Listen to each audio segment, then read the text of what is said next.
Hello and welcome back to another KCC video. I'm Rob and I hope you're having a wonderful day today. Today we're jumping into a new subreddit for KCC, r/TalesFromRetail. Our first story today comes to us from Me Trying to Life. The time I was accused of the federal crime of deactivating a customer's card. Let's jump right in. I had just got in for the day and had to cover Riley at self-checkout's first 15, so I dismiss her and a few moments later I see a blinker and go to help. How may I help you, ma'am? My card isn't working. Okay, what is the error message you keep getting? It just won't accept my card. Okay, I'll reset the card reader and then we can try again. So I created a suspend slip and tried to rescan the transaction into the machine, but of course the slip didn't work. She only had 7 items, so I quickly re-rang up her items and compared the totals to make sure everything was scanned correctly.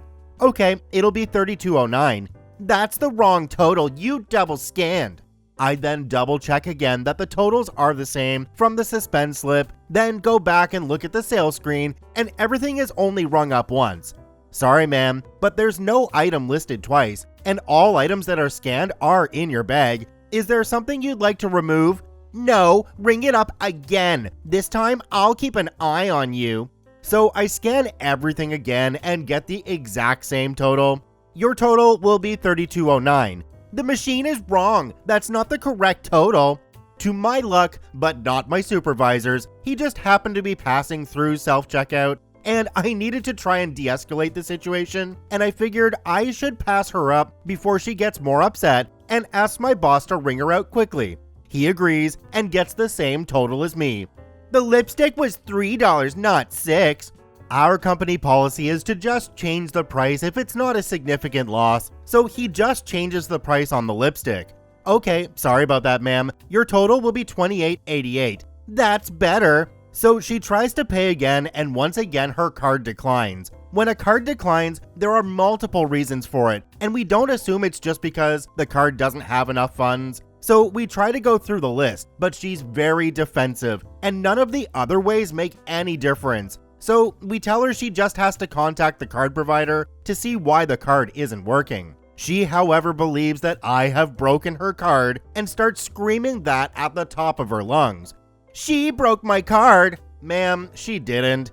If only I'd kept a better eye on her. Have her turn out her pockets and give me my money back. I'm still at self-checkout and can hear her screaming, and so can the other customers who are turning their heads to look at the scene she's causing. I have a disability and this is my government-issued card. Messing with the card is a federal crime. My supervisor tries to tell her that I didn't steal her money and that I can't deactivate her card and that she just needs to contact the card issuer regarding any details of why her transaction won't go through. It was working this morning, she broke it, and that's a federal crime. Since it wasn't working at the self-checkout either, you may have an insufficient balance or a fraud alert on your card. No, I have enough money. She must have charged it at the self-checkout because I know how much money I have, and it's enough. I wasn't paying attention to what she was doing because I had to look away since she has bad breath. Ma'am, I'm gonna have to ask that you calm down. We can try your card again, or you can pay another way. It's a federal crime. She ended up leaving without her items, and not too long later, Riley returned from her 15, blissfully unaware of the craziness that she had just barely missed.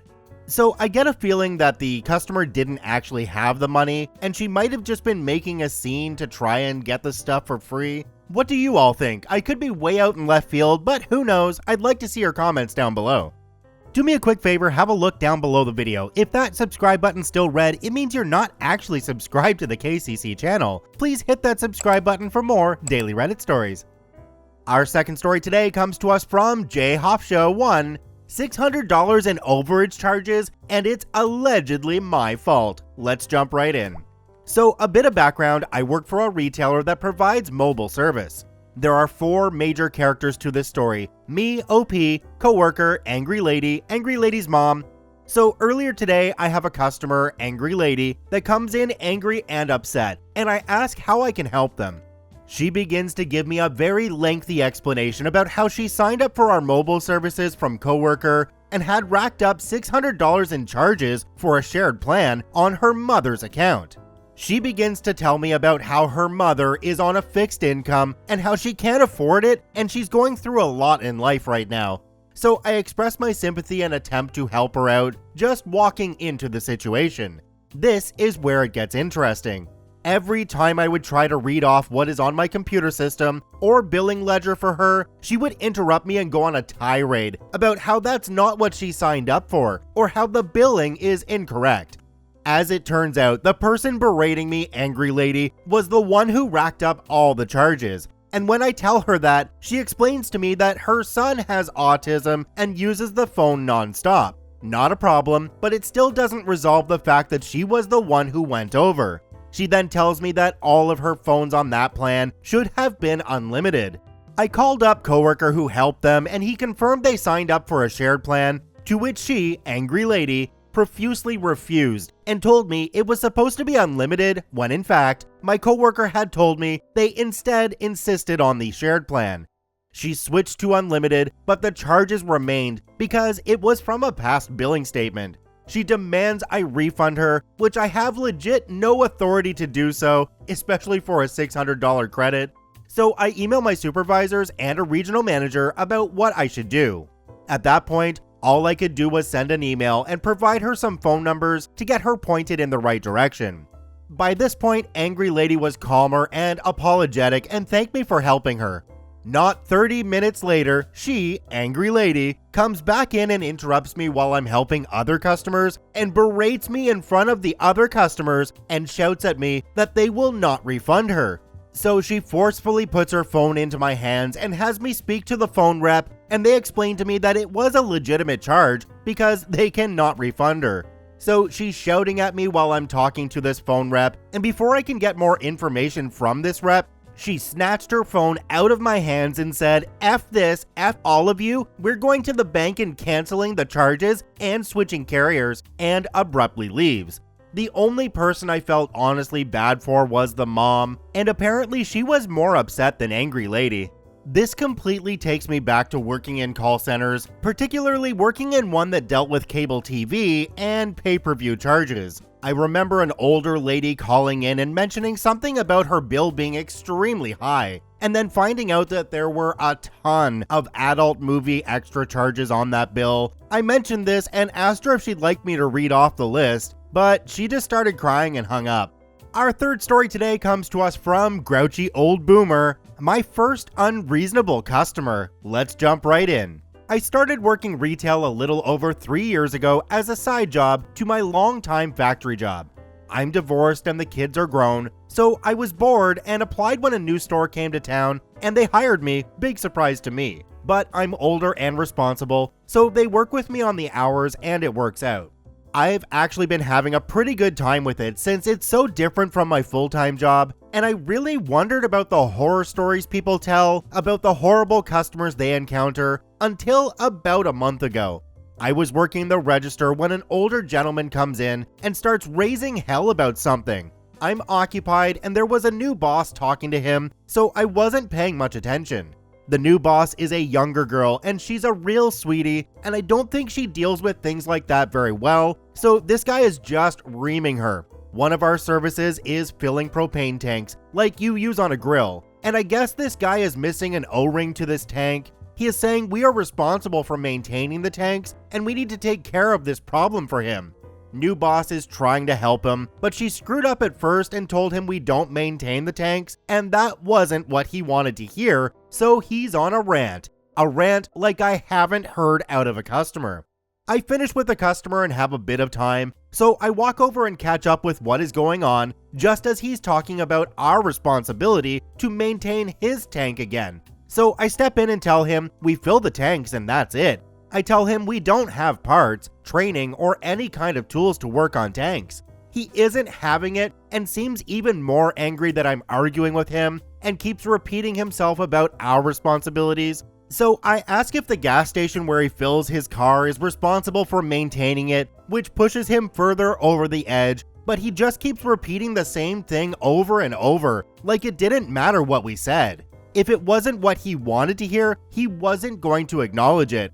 I finally just told him he needed to leave, and he told me he wouldn't be back. I don't recall ever seeing him there before, so I doubt he'll be missed, but now I know what it's like to have an unreasonable customer. There's a great statement that I like to use all the time with regards to customers like this. It makes me extremely happy when the trash takes itself out. You're not gonna come back? Oh, excuse me while I shed a tear. Our next story today comes to us from Greco-Roma21. I had a breakdown in front of customers after being forced to work during a power outage. Let's jump right in. I used to work at a small grocery store in a very tourism-driven town. At the store, I worked a shift with what we call the Zillennial crew because literally all of us, including the manager, are under the age of 24. Earlier this week, someone hit an electric pole with their car and knocked out the power for almost the entire town. This happened at about 5 p.m., which is 2.5 hours before the store closes. The store's backup generator kept things alive for about 10 minutes, then everything went kaput. Everything except one check stand at least.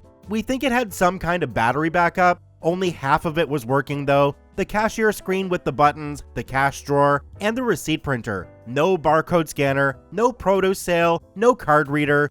When the manager called the big boss, who was actually very mad at the manager for calling because it interrupted his golf lesson, he was told, and I quote, "Since you still have a working check stand, you need to keep the store open until at least 6. Needless to say, myself and the rest of the crew weren't too happy about that, but the big boss threatened to fire us if we didn't, so we tried to make the best of it. Since I'd been assigned to the half-working check stand before the outage, and the manager didn't have a key to open the other cash drawers, I was going to have to check. After some brainstorming with the manager, I figured out how to manually put in grocery items, and the rest of the crew manned the automatic doors and searched for flashlights. The setup was something like this. 2 people at the doors informing people of what was happening. Customers without cash were immediately turned away. Customers were advised to have some form of light to navigate the store, but we did have a few spare flashlights they could borrow. Customers were told not to open freezers or cooler doors until they were ready to make their selection. Customers were told to take a picture of every item's price tag and show the pictures to me. I did that for an hour. On top of all that craziness, there were about a dozen alarms going off across the store because none of the coolers were on. A system meant to help ID if a cooler has stopped working, but not very helpful during a power outage. So there were a dozen or so loud, blaring, shrill beeps going off almost constantly the entire hour.